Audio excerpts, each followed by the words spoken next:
नमस्कार मेरे प्यारे विद्यार्थियों। आज मैं फिर आपके बीच में स्वयं पोर्टल पे basics of tourism and hospitality industry course लेके आया हूँ। मेरा नाम डॉक्टर नील कुमार सिंह है। मैं काशी हिंदू विश्वविद्यालय में पर्यटन प्रबंध विषय में अध्यापन का कार्य कर रहा हूँ। विद्यार्थियों, आज मैं जो आपके बीच में कोर्स लेके आया हूँ, ये स्वयं पोर्टल पे चलेगा कोर्स, और टूरिज्म और हॉस्पिटैलिटी इंडस्ट्री का ये बेसिक कोर्स है। आज हम इस कोर्स में डिस्कस करेंगे मॉड्यूल 2 का लेक्चर नंबर 3, जिसमें विषय जो आज चयन किया गया है वो है scope of tourism and hospitality. Scope क्या है टूरिज्म और हॉस्पिटैलिटी इंडस्ट्री का, टूरिज्म और हॉस्पिटैलिटी इंडस्ट्री में किस प्रकार की गुंजाइश है, उस पर हम चर्चा करेंगे। जो हमने चर्चा का लिमिटेशन रखा है, दायरा रखा है, वो भी एक सीमित है। हम बात करेंगे इसमें कि पर्यटन का क्षेत्र क्या है, पर्यटन का विस्तार कहाँ कहाँ हुआ, इसकी वर्किंग एरिया कौन कौन सी है टूरिज्म की, इसके लिमिटेशन क्या क्या हैं, और स्पेस, गुंजाइश, मौका, अपॉर्चुनिटी क्या है, चांसेस क्या है हमारे यहाँ इस टूरिज्म का जो स्कोप है उसमें क्या क्या चांसेस हैं, उस पर हम लोग वर्णन करेंगे आज आपके बीच में। तो चलिए शुरू करते हैं। जो पर्यटन का क्षेत्र है, इसका विस्तार, सीमा और दायरा, जो scope of tourism and hospitality industry है, जब हम इसकी बात करते हैं तो ये बहुत ही एक सामान्य विषय नहीं है, बड़ा गहराई का विषय है। गहराई का विषय इसलिए भी है कि जब पर्यटन एक मल्टीडिस्सिप्लिनरी उद्योग है, मल्टीडिस्सिप्लिनरी सेक्टर है, बहुत ढेर सारे इंडस्ट्री, मतलब सर्विस प्रोवाइडिंग इंडस्ट्री है, ट्रांसपोर्ट इंडस्ट्री है, एविएशन इंडस्ट्री है, और टूरिज्म के मल्टी डायमेंशनल रिसोर्सेज हैं। ये सभी मिलके टूरिज्म को एक इंडस्ट्री का स्वरूप देते हैं। और ये जब स्कोप की जब बात करते हैं तो इन सभी क्षेत्रों में हम स्कोप को देखते हैं। तो जो कुछ हमने बिंदु रखे हैं, आप स्लाइड में देख सकते हैं कि जब स्कोप की बात करते हैं तो सबसे जो महत्वपूर्ण क्षेत्र है तो आर्थिक क्षेत्र में, पर्यटन का जो हॉस्पिटैलिटी इंडस्ट्री का आर्थिक क्षेत्र में क्या स्कोप है, उस पर हम चर्चा करेंगे। उसके बाद हम चर्चा करेंगे सांस्कृतिक और विरासत पर्यटन का क्षेत्र। ये बड़ी महत्वपूर्ण दोनों विषय है। आर्थिक क्षेत्र से मतलब पर्यटन ही एक ऐसा उद्योग है जिसमें हम फॉरेन करेंसी अर्न तो करते हैं, वो भी बिना इन्वेस्टमेंट के। हम इन्वेस्ट नहीं करते, सर्विसेज देते हैं। सपोज करिए कि कोई विदेशी पर्यटक अगर आता है घूमने के लिए, वाराणसी में आया घूमने के लिए, और वाराणसी से घूमने के बाद 2-3 दिन रहा, घूम के गया, वो लेके क्या जाता है, वाराणसी के मंदिर यहीं रह जाते हैं, घाट यहीं रह जाती है, गंगा जी यहीं है, बहती हुई रहेंगी, सतत चलती रहेगी। लेकिन वो टूरिस्ट यहाँ से अनुभव लेके जाता है और उसके बदले में खूब ढेर सारा पैसा यहाँ खर्च करता है। होटल इंडस्ट्री में खर्च करेगा, ट्रांसपोर्ट इंडस्ट्री में खर्च करेगा। उस पैसे के जो खर्च हो रहा है उसका एक आर्थिक क्षेत्र पे बड़ा प्रभाव पड़ता है। वो प्रभाव के कारण टूरिस्ट के पैसे से वहाँ की जो लोकल पॉपुलेशन होती है वो बेनिफिटेड होती है, पेइंग कैपेसिटी लोगों की बढ़ती है, जॉब की संभावनाएं बढ़ती है, स्वरोजगार के अवसर नए खुलते हैं। तो ये टूरिज्म का जो स्कोप है इस सेक्टर में, इस क्षेत्र में, आर्थिक क्षेत्र में बहुत बृहद है। दूसरी जो बात करेंगे हम, वो सांस्कृतिक और विरासत पर्यटन क्षेत्र है। सांस्कृतिक और विरासत का जो पर्यटन का क्षेत्र है, भारत को कहा गया है कि कोस कोस पे पानी बदले, चार कोस पे वाणी। ये जो भारत की मल्टी डायमेंशनल जो रिसोर्स है, जो संस्कृति है, सांस्कृतिक विरासत है, उसको यह प्रदर्शित करता है। कोस कोस पे पानी बदले मतलब पानी जो वाटर रिसोर्स है, वाटर रिसोर्स का टेस्ट है, यहाँ पे फिजिकल स्ट्रक्चर ऐसा परिवर्तन होता है कि उससे जो है टेस्ट बदल जाते हैं। उसके बाद वाणी मतलब भाषाएं, भाषाएं जो है संस्कृति का एक प्रतीक होती है, तो भाषा का भी 4 कोस पे बाड़ी, भाषा का भी परिवर्तन 4 कोस यानी 15 से 16 किलोमीटर जाए तो टोन बदल जाती है लोगों की। और मैंने तो अनुभव किया है कि बनारस के अंदर ही जो बनारस में घाट के क्षेत्र में चले जाइए, वहाँ पे बात करने वाले लोगों की अलग टोन मिलती है। बनारस के ग्रामीण क्षेत्रों में चले जाइए, वहाँ पे अलग टोन मिलती है। बनारस के शहरी जो मुख्य शहर हैं, अंदर के गलियों का शहर बनारस को कहा जाता है, तो गलियों को देखिए तो वहाँ की अलग टोन हो जाती है। ये नहीं, पूरे आप देश का भ्रमण करिए तो जैसे ही आप एक रीजन से दूसरे रीजन में, एक जिले से दूसरे जिले में जाते हैं, तो आपको दिखता है कि भाई भाषा के टोन में, उनके बोलने की स्टाइल में परिवर्तन हो जाता है। तो सांस्कृतिक विरासत की दौड़, हमारी जो सांस्कृतिक विरासत का अमूल्य धरोहर भारत में पड़ा है, पूरे विश्व की सांस्कृतिक विरासत का अगर देखा जाए तो सांस्कृतिक रूप से भारत को अगर कहा जाए तो विश्व की सांस्कृतिक अगर कोई देश है, राजधानी है, तो वो वाराणसी है, और विश्व का सांस्कृतिक अगर कोई देश है तो वो भारत है। यहाँ पे अनेक प्रकार की संस्कृतियां हमको देखने को मिलती है। सनातन संस्कृति को लीजिए, कितनी विविधता है इसमें। बाहर के अन्य संस्कृतियों को जब देखते हैं हम, तो वहां पे उनकी संस्कृतियों में विविधता नहीं मिलती है, लेकिन हमारे यहाँ मल्टी डायमेंशन इसमें जो है विविधता मिलती है, और उसके बाद भी सब एक हैं। ये भारत की सांस्कृतिक इनरिचनेस है। कला के क्षेत्र में देखिए, साहित्य के क्षेत्र में देखिए, भाषा के क्षेत्र में देखिए, तो भारत में कितनी विरासत, आपको कितनी विविधता मिलेगी। वही अगर हम बात करते हैं पर्यटन का स्कोप की, तो आध्यात्मिक क्षेत्र में भी बहुत स्कोप है, और आध्यात्मिक क्षेत्र का स्कोप भारत में विशेषकर प्रसिद्ध है। और यहाँ पे लिविंग सिटीज, कुछ शहर तो ऐसे हैं, प्राचीन शहर, जिनको कि लिविंग सिटी के रूप में जानते हैं, जिसमें काशी उनमें से एक है। काशी, कांची, अवंतिका, ये शहर जो लिविंग सिटी हैं। तो इन लिविंग सिटी में जीवंत शहर इसको कह सकते हैं। यहाँ पे इन शहरों में इतना ज्यादा स्पिरिचुअलिटी है, धार्मिकता है, कि लोग जो है यहाँ पे खींचे चले आते हैं। बनारस में हाँ तीर्थाटन है, धार्मिक पर्यटन है, लेकिन स्पिरिचुअलिटी भी है। देवभूमि में चले जाइए, हिमालय के रीजन में, तो कितना रिचनेस मिलता है स्पिरिचुअलिटी का। पूरी देवभूमि जो है स्पिरिचुअल फीलिंग से भरी हुई है। वहाँ पे आपको अनेक प्रकार के साधु सन्यासियों का जमावड़ा मिलता है, जगह जगह पे अनेक प्रकार की संस्कृतियाँ वहाँ पे दिखती हैं, जो अलग अलग तरीके से अपनी स्पिरिचुअल एक्टिविटी में इन्वॉल्व है लोग।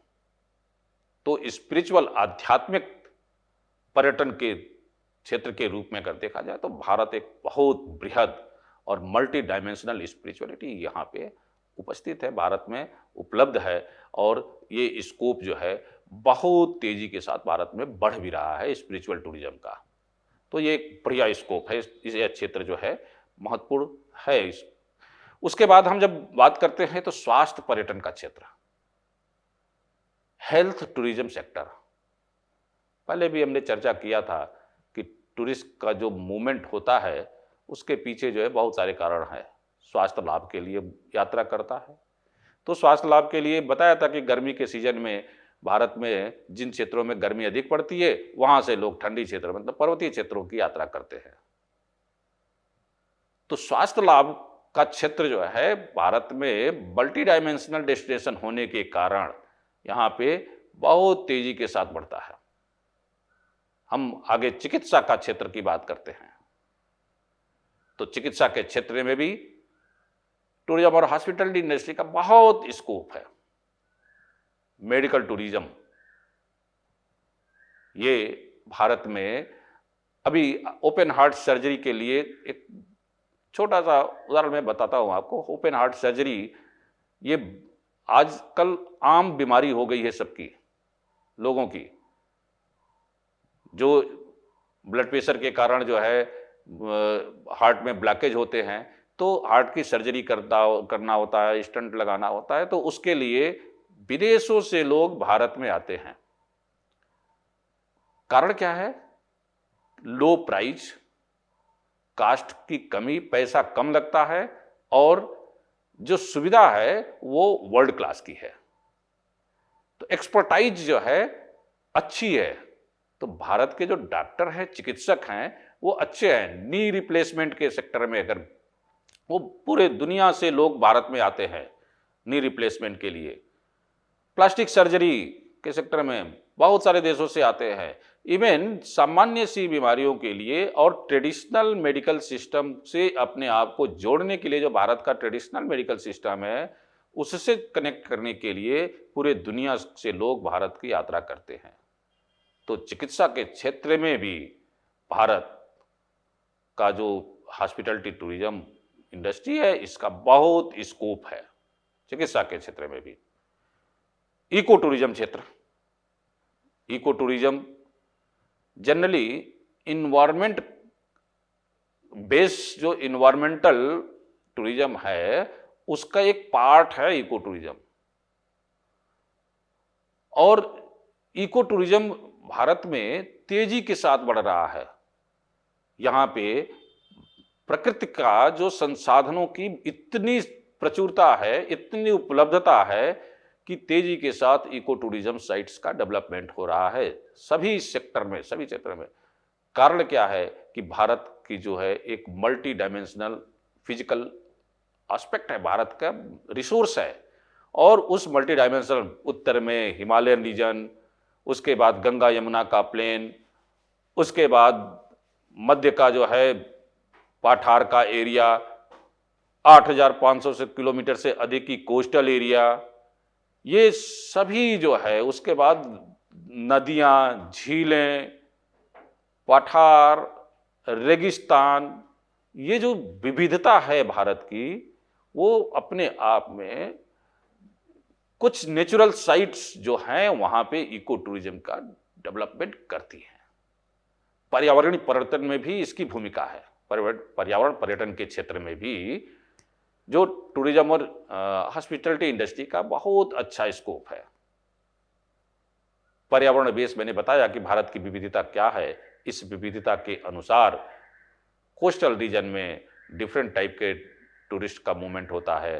जो बीच टूरिज्म को पसंद करते हैं, बीच टूरिज्म लवर हैं, उनको जो डेजर्ट से स्नेह रखते हैं, डेजर्ट के एरिया को घूमना चाहते हैं, वो डेजर्ट के एरिया में जाते हैं। तो रेगिस्तान में उनको है माउंटेन, फॉरेस्ट, रिवर, ये सभी जो है पर्यावरण का क्षेत्र में। और पर्यटन तो है ही पर्यावरण के लिए, पर्यावरण को इको फ्रेंडली ही eco tourism means eco friendly tourism. और पर्यावरण का ध्यान में रखते हुए ही पर्यटन उद्योग, सस्टेनेबल डेवलपमेंट का कॉन्सेप्ट है टूरिज्म में। मतलब प्रकृति ने जो दिया है उसका नुकसान नहीं पहुंचाना है, उसको पोषण करते हुए, उसका संरक्षण करते हुए हमें आनंद लेना है, पर्यटन करना है। तो पर्यावरण के क्षेत्र में पर्यटन की बहुत बड़ी संभावना है, बहुत बड़ा स्कोप है पर्यावरण के क्षेत्र में भी। शिक्षा और अनुसंधान का क्षेत्र, टूरिज्म इंडस्ट्री का डेवलपमेंट हो रहा है और इस इंडस्ट्री के डेवलपमेंट के कारण बहुत सारे जो छोटी छोटी इंडस्ट्री है उनका भी विकास होता है, इंफ्रास्ट्रक्चर डेवलपमेंट होता है, रोजगार की संभावनाएं खुल रही हैं, स्वरोजगार की। उसके बाद जॉब एम्प्लॉयमेंट की भी संभावनाएं खूब खुलती हैं। अब इन जगहों पे जो नौकरी के लिए रखे जाए वो क्या पर्यटन के शिक्षित लोग हों, पर्यटन के द्वारा अगर पर्यटन की पढ़ाई किए हुए हैं और वो इस क्षेत्र में काम करें, ट्रेवल एजेंसी में, जिनको टूर पैकेजिंग करना है, कास्टिंग करनी आती है, उनको कम्युनिकेशन की स्किल अच्छी है, लैंग्वेज का नॉलेज है, तो शिक्षा के माध्यम से, शिक्षा के क्षेत्र में भी टूरिज्म और हॉस्पिटैलिटी की महत्वपूर्ण भूमिका है।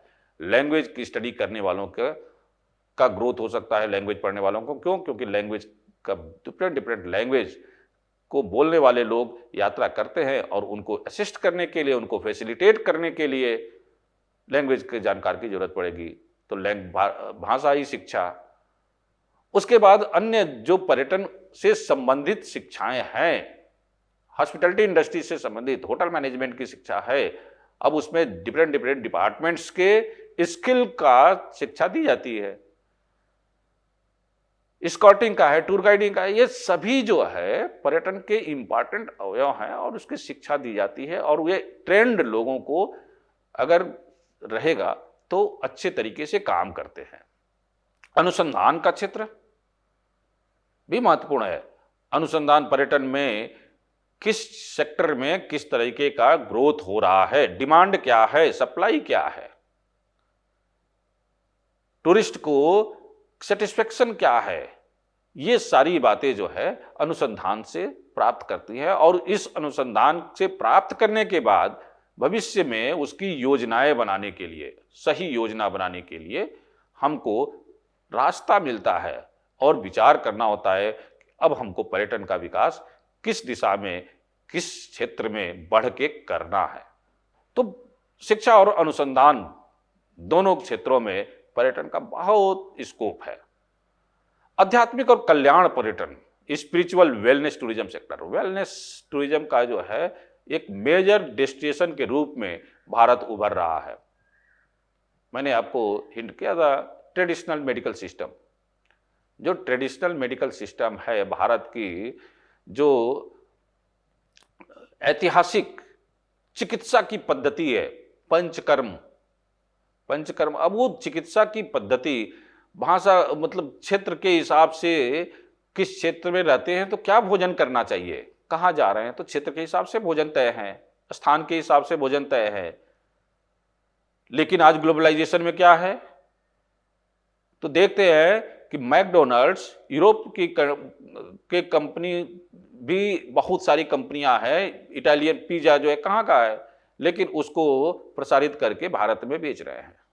इससे स्वास्थ्य के ऊपर बड़ा प्रभाव पड़ता है। तो खान पान, रहन सहन, ये जलवायु के हिसाब से होता है। प्रकृति ने जहां पे जो चीजें दी हैं उसके हिसाब से जो पालन करता है वो ज्यादा सुखी रहता है, वो स्वास्थ्य में ज्यादा उसको ठीक रहता है। तो इन सब ग्लोबलाइजेशन के कारण जो फूड के सेक्टर में कमियां हुई हैं, लोगों ने खाने की जो हैबिट चेंज की, उसके कारण जो है बीमारियां बढ़ी। ओबेसिटी एक बहुत बड़े कारण है पूरी दुनिया के लिए, शुगर की बीमारी, ब्लड प्रेशर, हाइपरटेंशन का, वो सब खाने की वजह से, सही तरीके से भोजन न करने की वजह से ही ये बीमारियां बढ़ी हैं। और इसके कारण लोग जो है अब they are thinking for the relax themselves, खुद को आराम देना चाहते हैं, स्वस्थ रखना चाहते हैं, तो स्वस्थ रखने के लिए वेलनेस टूरिज्म कर रहे हैं। Moving for yoga, meditation, panchakarma में 5 क्रियाएं होती हैं। उस इंडियन ट्रेडिशनल मेडिकल सिस्टम में पंचकर्म की व्यवस्था है। उस पंचकर्म 5 क्रियाओं के माध्यम से व्यक्ति को स्वस्थ करने के लिए, बीमारी न हो और बीमारी है तो उसका भी इलाज। तो ये भारतीय जो परंपरा है, उस परंपरा के अनुसार वेलनेस टूरिज्म का सेंटर के रूप में भारत तेजी के साथ उभर रहा है। भारत का योग पूरी दुनिया में लोगों को लोहा मनवाया। आज अंतर्राष्ट्रीय योग दिवस मनाया जाता है और पूरे दुनिया के लोग अंतर्राष्ट्रीय योग दिवस पे योग को लेकर सतर्क रहते हैं और पूरी दुनिया आज योग को मान रही है, कर रही है। प्रतिदिन योग पे सभी लोग अपनी दिनचर्या में जिस प्रकार से भोजन को शामिल किया, उसी प्रकार से योग को शामिल कर रहे हैं। योग जो है ये वेलनेस का एक पार्ट है। Medicinal bath spa is a part of the wellness. और इस मेडिसिनल बाथ के लिए मेडिसिनल ऑयल से मसाज, पंचकर्म में भी है, स्नेहन, स्वेदन, वमन, विरेचन और धूम्रपान मतलब वो नाक से जो धुआं देते हैं, मेडिटेटेड धुआं। धूम्रपान मतलब सिगरेट पीना नहीं है, बीड़ी पीना नहीं है, वो धुआं नाक से मेडिटेटेड करके उसको सुखाते हैं, जिससे इंटरनल प्योरिटी करने के लिए। तो ये पंचकर्म की पांचों क्रियाएं भारत में बहुत प्रसिद्ध है, और वेलनेस के लिए इसको कहते हैं कि अगर आप साल में एक बार पंचकर्म करा लेते हैं तो आयु के बढ़ने का असर शरीर पे नहीं दिखाई पड़ता है। काशी हिंदू विश्वविद्यालय में आयुर्वेद का पंचकर्म का अलग से विभाग है, यहाँ पे मैंने देखा है, और वहां पे फोटो लगी हुई है, महामना पंडित मालवीय जी भी पंचकर्म कराया करते थे। उससे शरीर की शुद्धि होती है, और शुद्ध शरीर से जो टॉक्सिन वगैरह निकल जाता है तो हेल्थ ठीक होता है, बीमारियां नहीं होती है। तो बीमारियों से बचने के लिए वेलनेस करना जरूरी है। उसके बाद मनोरंजन के क्षेत्र में टूरिस्ट जाता है, उसको इंटरटेनमेंट चाहिए, स्टे जहाँ करता है उस इंटरटेनमेंट के लिए, टूरिस्ट को मनोरंजन के लिए हम व्यवस्था करते हैं। उसके लिए बहुत स्कोप है। सभी होटलों में इवनिंग इंटरटेनमेंट की व्यवस्था होती है, तो म्यूजिक, वहाँ के जो स्थानीय कलाकार हैं उनको मौका मिलता है इवनिंग इंटरटेनमेंट की प्रस्तुति करने के लिए, इवनिंग इंटरटेनमेंट में इन्वॉल्व होने के लिए उनको रोजगार के अवसर मिलते हैं। तो ये बहुत बड़ा एक माध्यम है। और वैश्वीकरण क्षेत्र में भूमिका इसका, ग्लोबलाइजेशन के सेक्टर में बात किया था मैंने, इंटरनेशनल ब्रदरहुड की, अंतर्राष्ट्रीय भाईचारा में पर्यटन की बहुत बड़ी भूमिका है। तो ये पर्यटन के क्षेत्र का विस्तार, सीमा और दायरा है।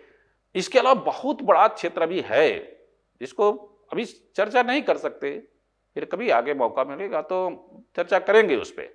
जो पर्यटन की दायरा की जब बात करते हैं तो पर्यटन बहुत गुंजाइश प्रदान करता है, क्योंकि यह अर्थव्यवस्था का प्रत्यक्ष चालक है। हम पहले ही चर्चा कर चुके हैं कि पर्यटन परिवहन, आवास, खाद्य और पेय पदार्थ प्रतिष्ठानों, मनोरंजन, आतिथ्य जैसे कई सेवाओं और उद्योगों को कवर करता है। हाल के वर्षों में भारत का पर्यटन क्षेत्र तेजी से बढ़ा है, जिसमें यह देश की विविध संस्कृतियों के बारे में जानने और अनुभव करने में रुचि रखने वाले स्थानीय और विदेशी दोनों पर्यटकों के लिए एक महत्वपूर्ण केंद्र बन गया है। भारत यह दुनिया का सबसे तेजी से बढ़ने वाला क्षेत्र है। टूरिज्म इंडस्ट्री जो है fastest growing industry in the world. इसके कारण जो है अनेक प्रकार की क्षमता वाली नौकरियों की संभावनाएं हैं, विदेशी मुद्रा, आय का में डेवलपमेंट, बहुत सारी संभावनाएं बढ़ती है। स्वरोजगार की भी संभावनाएं है, और जॉब एम्प्लॉयमेंट की, गवर्नमेंट सेक्टर में भी जॉब की संभावनाएं बढ़ रही हैं। ये जो पर्यटन का क्षेत्र है इसको आप इस स्लाइड में देख सकते हैं।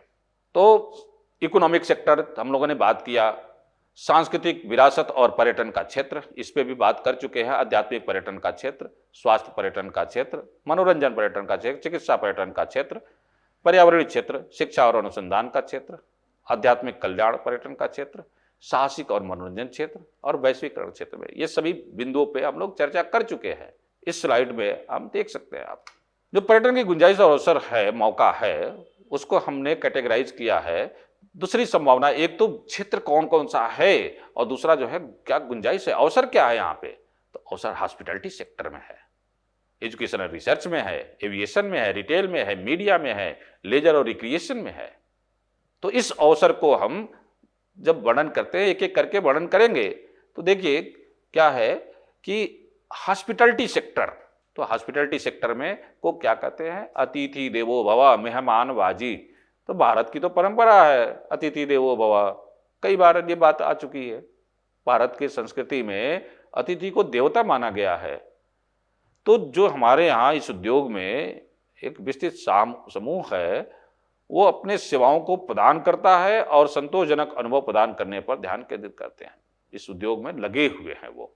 इस उद्योग में हॉस्पिटैलिटी सेक्टर में एकोमोडेशन, आवासीय व्यवस्था एक इंपॉर्टेंट कंपोनेंट है, इंपॉर्टेंट तत्व है, जिसमें 5 स्टार होटल, बजट कैटेगरी का hotel, resort, motel, paying guest house, उसके अलावा बहुत सारी एकोमोडेशन के आजकल तो नए नए अपॉर्चुनिटी एकोमोडेशन की शुरू हो गई हैं। तो ये संभावनाएं बढ़ रही हैं। मेहमानबाजी, फूड एंड बेवरेज के माध्यम से हम हॉस्पिटैलिटी देते हैं। फूड एंड बेवरेज मतलब खान पान की व्यवस्था जो है, मेहमान को जब जाएगा तो आवास चाहिए, उसके बाद जहाँ रहने की व्यवस्था हो गई तो खाने की व्यवस्था चाहिए, पीने की व्यवस्था चाहिए। तो खान पान उसको अच्छा, पीने को पानी मिल जाए, खाने को व्यवस्था मिल जाए। तो ये टूरिस्ट की इंपॉर्टेंट आवश्यकताएं हैं, वो हॉस्पिटैलिटी से दी जाती है। ट्रेवल की आवश्यकता है, यात्रा उसको करेगा तो ट्रांसपोर्ट चाहिए।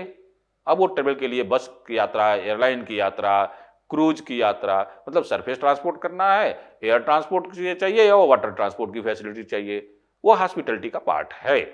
एजुकेशन और रिसर्च के क्षेत्र में, शिक्षा और अनुसंधान के क्षेत्र में चर्चा कर चुके हैं हम लोग कि पर्यटन का जो है बहुत संभावना है। जो पर्यटन के विद्यार्थी हैं उन विद्यार्थियों को रोजगार के अनेक अवसर प्रदान होते हैं टूरिज्म के सेक्टर में। अगर गाइड बनना है तो पूछा जाता है कि आपने पर्यटन का कोई कोर्स किया है। अगर गवर्नमेंट सेक्टर की कोई पोस्ट निकलती है तो वो पूछते हैं कि रिकॉग्नाइज जगह से आपने कोई कोर्स किया है, डिप्लोमा किया है, डिग्री किया है।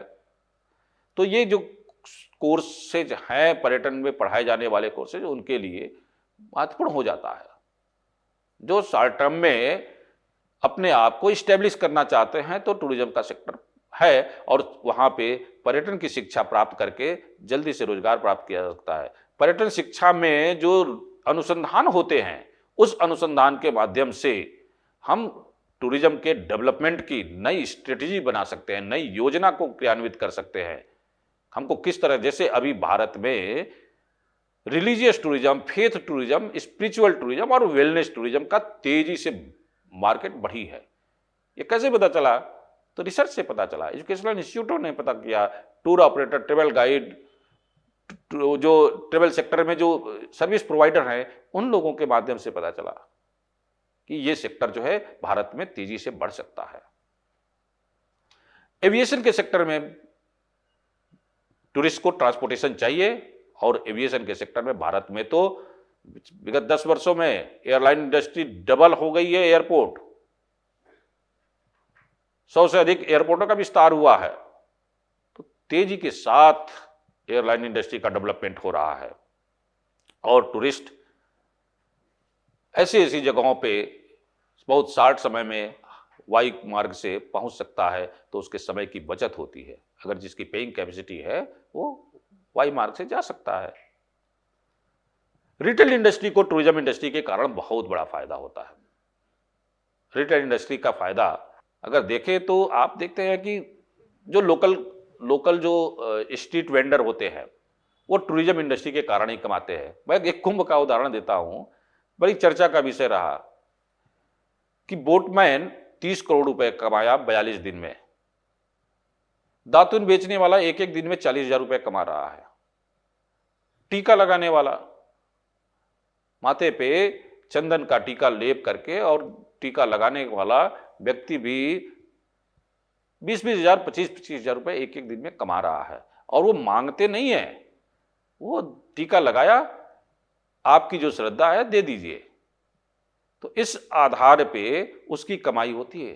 तो वहां पे बहुत सारे जो डायरेक्ट लोग कनेक्टेड हैं, सर्विसेज देने वाले, और इनडायरेक्ट, तो दोनों को टूरिज्म इंडस्ट्री के कारण दोनों इंडस्ट्रियों को बेनिफिट होता है। लोकल आर्ट एंड क्राफ्ट को, बहुत सारी क्राफ्ट का पुनर्जागरण हुआ है, समझिए क्राफ्ट इंडस्ट्री का, वो टूरिज्म इंडस्ट्री के डेवलपमेंट के कारण। नहीं तो लोकल क्राफ्ट जो है, स्थानीय जो है, अब 1 डिस्ट्रिक्ट 1 प्रोडक्ट की बात हो रही है। सबको जो है प्रमोट किया जा रहा है, किस डिस्ट्रिक्ट का कौन सा प्रोडक्ट है, उस प्रोडक्ट को लेकर वहां की संस्कृति को प्रमोट करने का काम ये तेजी के साथ बढ़ा है। मीडिया का बहुत बड़ी भूमिका है। मीडिया का मतलब केवल पत्रकारिता ही नहीं, आज मैं देखता हूं कि मीडिया के लोग पर्यटन के केंद्रों को केंद्रित करके, विशेषकर धार्मिक पर्यटन को और नेचुरल जो टूरिज्म के रिसोर्सेज हैं जो आकर्षण का केंद्र बने हुए हैं सैलानियों के लिए, उन जगहों को केंद्रित करके खूब मीडिया में खबरें चलाते हैं।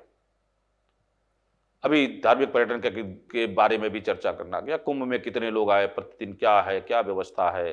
अयोध्या की बात करते हैं, राम मंदिर में इतने लोग दर्शन किए, और उस पर रील्स बनाकर सोशल मीडिया के माध्यम से बहुत सारे लोग टूरिस्ट डेस्टिनेशन पे विजिट करते हैं रील बनाने के लिए, और उस रील के माध्यम से टूरिज्म की इंफॉर्मेशन को शेयर करके they are earning more money. वो सोशल मीडिया इन्फ्लुएंसर, उनको समाज में देखा जा रहा है, और वो प्रभावित करते हैं, पर्यटन के विकास में भी प्रभावित करते हैं, और सेल्फ डेवलपमेंट अपना भी ग्रोथ कर रहे हैं। हम लेजर और रिक्रिएशन के सेक्टर में भी देखते हैं, अवकाश और मनोरंजन। छुट्टी जब होती है तो लोग को लगता है कि थोड़ा स्ट्रेस कम कर लेना चाहिए और पर्यटन सुख मेद्यते, पर्यटन से सुख की प्राप्ति होती है, तो स्ट्रेस कम करने के लिए घूमने जाना है, घूमने जाने के लिए जो आनंद करना है, रिक्रिएशन करना है, छुट्टी बिताना है, तो लेजर और रिक्रिएशन भी एक इम्पॉर्टेंट पहलू है टूरिज्म इंडस्ट्री का। बहुत सारी बातें हम लोगों ने डिस्कस किया। आज के लिए मैं यहीं पे अपनी वाणी को विराम देता हूं। बहुत बहुत धन्यवाद आप सभी को। नमस्कार। Thank you.